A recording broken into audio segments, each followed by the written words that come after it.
A ceramic mug held coffee when the SWAT team broke down the door. Guns drawn. Flashbangs his 6-year-old daughter screaming. All because he killed someone in Call of Duty.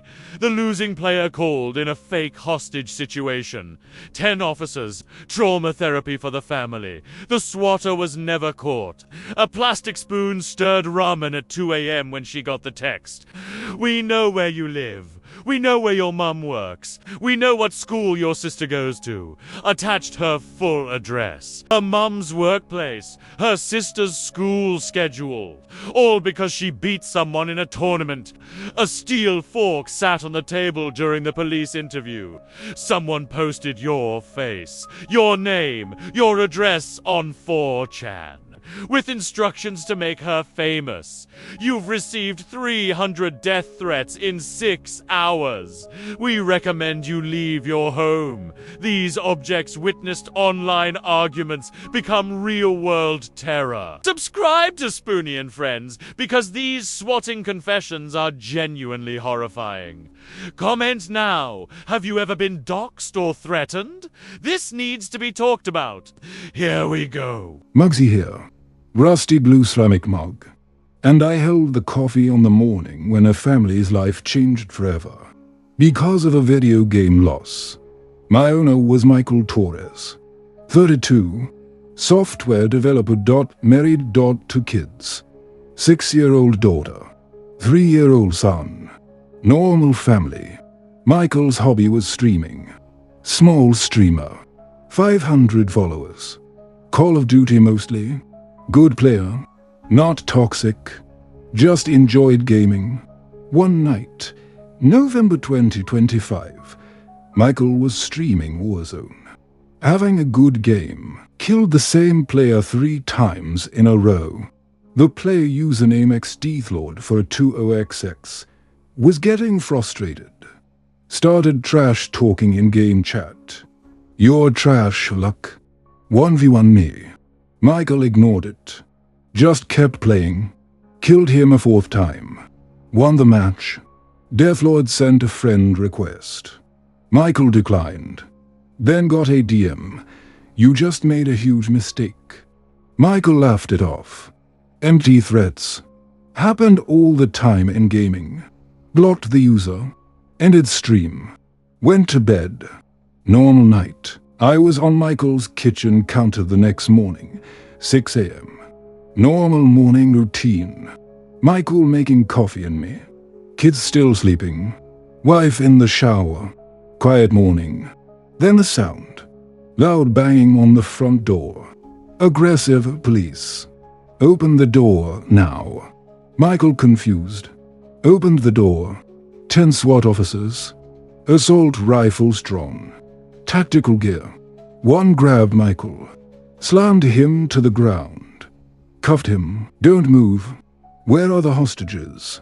What hostages? I don't. Where's the gun? I don't have a gun. What's happening?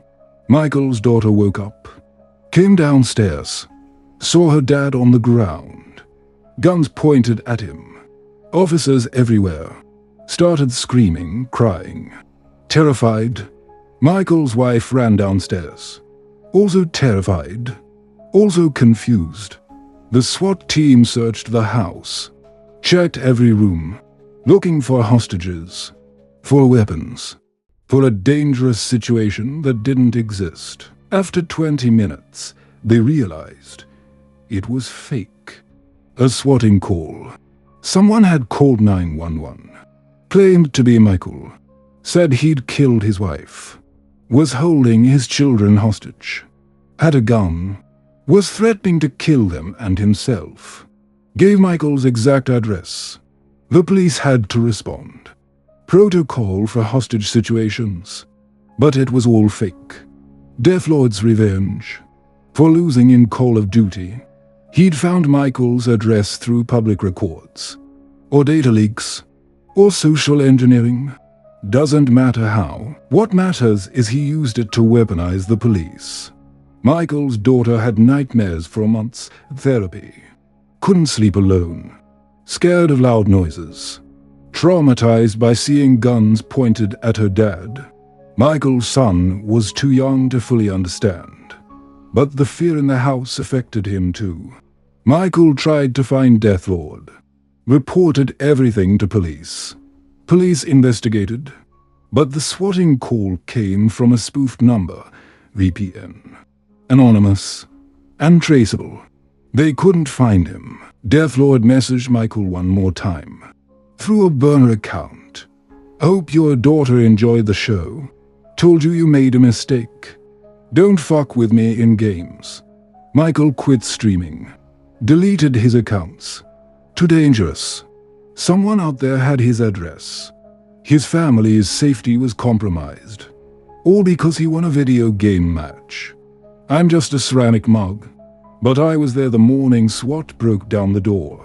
When a Call of Duty loss became an attempted murder by cop. When it's just a game became my 6-year-old has PTSD.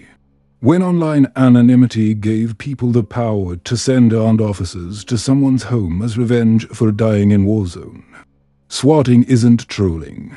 It's not a prank. It's a felony. It's domestic terrorism.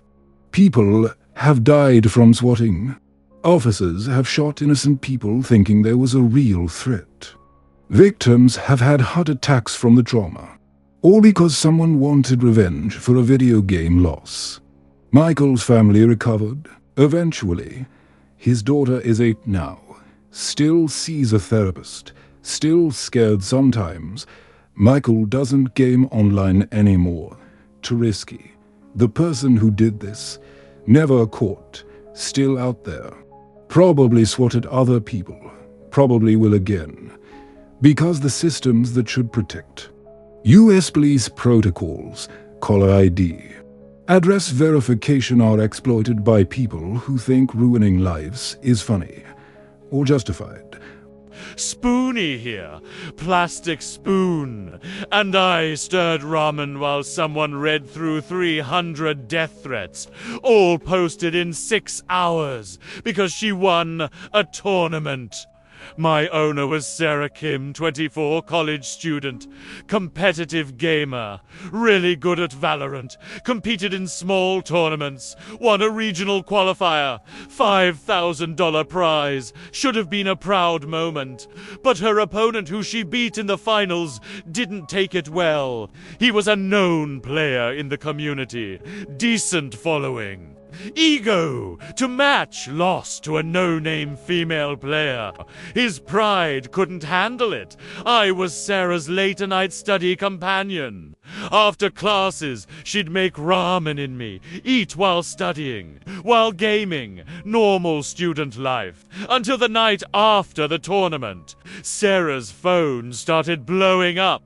Notifications, hundreds. Twitter, Instagram, Discord, all negative, all hostile. Her mentions were chaos. Her mentions were chaos. Someone had posted a thread, detailed thread, with her full name, her address, photos of her apartment building, photos of her car, her license plate, her university, her class schedule, her mum's workplace, her mum's full name, her younger sister's high school, her sister's name and photo. The thread was titled, "This bitch thinks she's good at Valorant. Let's make her famous." The thread encouraged harassment. Show her what real gamers think. Teach her a lesson. She shouldn't have disrespected him. Over 6 hours, the thread got 3,000 replies. Most were death threats, graphic descriptions of violence, sexual assault threats, threats against her family. Sarah panicked, called her mom. "Mom, don't go to work tomorrow. Someone posted your workplace online.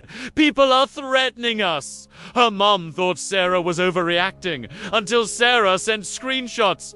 Then her mom was terrified too. Sarah called her sister. "Stay home from school tomorrow. Someone posted your school online. It's not safe." Her sister was 16, didn't understand. Is this a joke? It wasn't.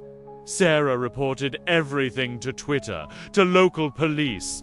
Twitter's response, "We'll investigate." No action for days.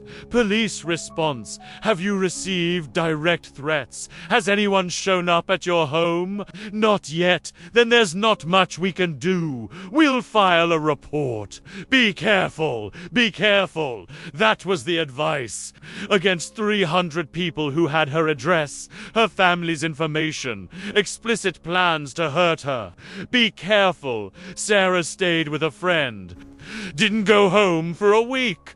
Her mum took time off work. Her sister stayed home from school. Their lives disrupted. Because Sarah won a video game tournament. Because her opponent's ego couldn't handle losing.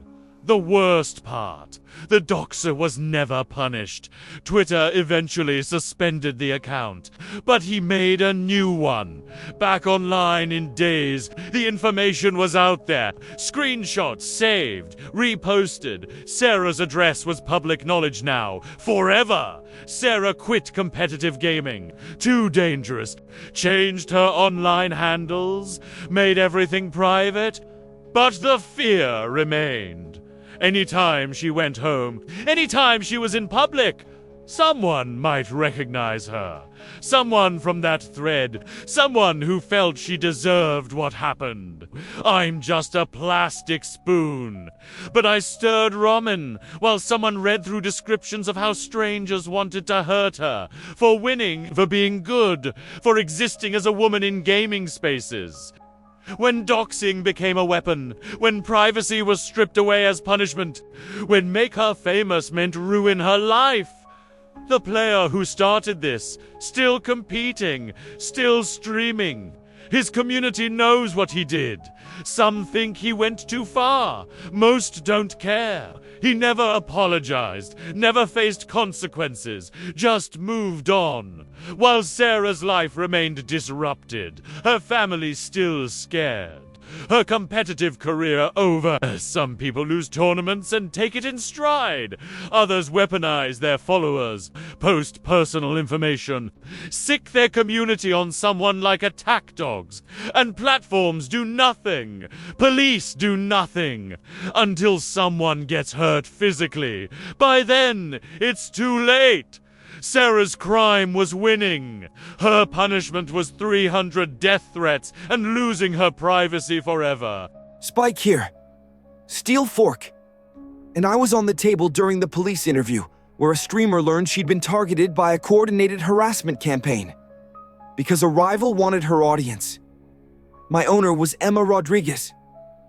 26, full-time streamer. 15,000 followers. Doing well. Growing, making good money. Not huge, but successful. And that made her a target. There was another streamer. Same niche, same games. Competing for the same audience. Let's call him Derek. Derek had 10,000 followers. Used to be bigger, but Emma's growth was pulling viewers away. Derek's numbers were declining. He blamed Emma. Derek decided to destroy her. Not by being better, by manufacturing outrage. Derek created fake screenshots, Discord DMs that looked like they came from Emma, racist messages, homophobic slurs, Nazi imagery. All fake, all fabricated, but convincing. Derek posted them on Twitter. This is who Emma really is. She pretends to be wholesome, but look at these DMs she sent. Disgusting. Don't support racists. Tagged her. Tagged her sponsors. Tagged drama channels. The screenshots went viral. 10,000 retweets in an hour. Emma's mentions exploded. Hate, disgust, betrayal. I can't believe I supported her. Canceling my sub. Hope she loses everything. Emma tried to defend herself. These are fake. I never sent these messages. This is photoshopped. But the internet doesn't care about truth when lies are more interesting. The screenshots looked real. That was enough. Her sponsors dropped her. Immediately. All 5. Due to recent revelations, we're terminating our partnership. No investigation, no questions, just termination. Emma's income collapsed. Her subreddit turned on her. Mods tried to keep order, but the fake screenshots were everywhere. People believed them. Where there's smoke, there's fire. She's just covering her ass. Then came the doxing. Someone, probably Derek's community, posted Emma's address on 4chan with the fake screenshots. This racist bitch lives here. Someone should pay her a visit. Emma found out through a viewer who DM'd her. Emma, your address is on 4chan, with instructions to harass you. You need to see this. Emma called the police, filed a report, showed them the 4chan thread, the fake screenshots, everything. The officer was sympathetic, but honest. Unless someone physically shows up and threatens you, there's not much we can do. The screenshots being fake is a civil matter. The address being posted might be harassment, but it's hard to prosecute online. We'll increase patrols near your house. That's the best we can offer. Emma hired a lawyer, investigated the screenshots. They were fake, proven fake. Metadata didn't match. Fonts were wrong. Inconsistencies everywhere. Emma posted the evidence. These are fabricated. Here's proof. Some people believed her, most didn't. She hired someone to fake the proof. Damage control. Too late. Then someone dug deeper, traced the original post, found patterns. Derek had posted them from an alt account. Forgot to switch accounts on one reply. Got caught, exposed. Derek's response. It was a joke. Satire. People are too sensitive. Then his community defended him. Emma deserved it. She was stealing his viewers. It's just competition. She's overreacting. Derek faced no consequences, lost some followers, but kept streaming. Still has 8,000 followers. Still competing in the same space. While Emma's career never recovered, even with proof the screenshots were fake, the stain remained. Some sponsors wouldn't come back. Too risky. Brand safety? I'm just a steel fork. But I was on the table during the police interview where someone learned that fabricated evidence was enough to destroy their career, when rivals weaponized outrage, when fake screenshots were more powerful than truth, when doxing was the nuclear option for competition. Emma still streams, but differently now. VPN, PO box. Never mentions where she lives. Never shows identifying information. Constant paranoia. All because Derek wanted her audience and was willing to fake racism allegations to get it. Some competition is healthy. This was sabotage, and the platforms that should have stopped it? Twitter took days to remove the fake screenshots. Discord did nothing. Police couldn't help. Emma had to prove her innocence while Derek walked free. The lesson? Online, you're guilty until proven innocent. And even then, some people won't believe you. Because the lie was more entertaining than the truth. 3 people, 3 attacks, 3 examples of online danger becoming real-world terror. MUGSY held coffee when SWAT broke down a door because someone lost in Call of Duty. Spoony stirred.